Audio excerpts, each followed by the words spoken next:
For the first time since her husband was fatally shot 2 years ago, Brandy is speaking exclusively with SNN's Crystal Knowles about becoming a widow overnight. Brandy had it all, a loving husband and a daughter.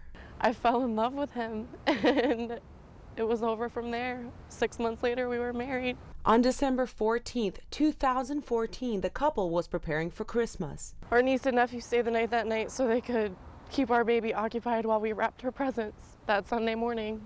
And that Sunday morning, my husband was murdered, and those presents never were wrapped. 4 intruders broke into their home, put guns to their head while their daughter was in another bedroom and her cousins were sleeping in the living room.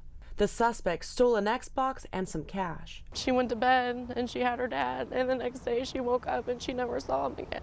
Moments before, 25-year-old Jonathan Jeffery was shot in the head with a single bullet. And my husband said, "Baby, I know I love you." I said, "I love you too." And that was the last thing I ever said to him.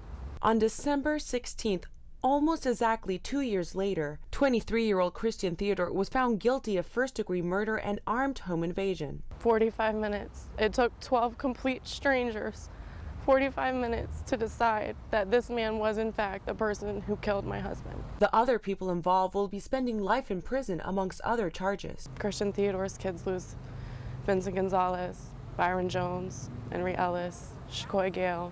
They all lose. We all lost. This 3-year-old girl will grow up without a father. All they have left are pictures of a man who died too young. In Sarasota, Crystal Knowles. And that man died protecting me. SNN Suncoast News Network. Theodore will be back in court on January 19th for sentencing on one of the charges. Brandy says she went to middle school and high school with him.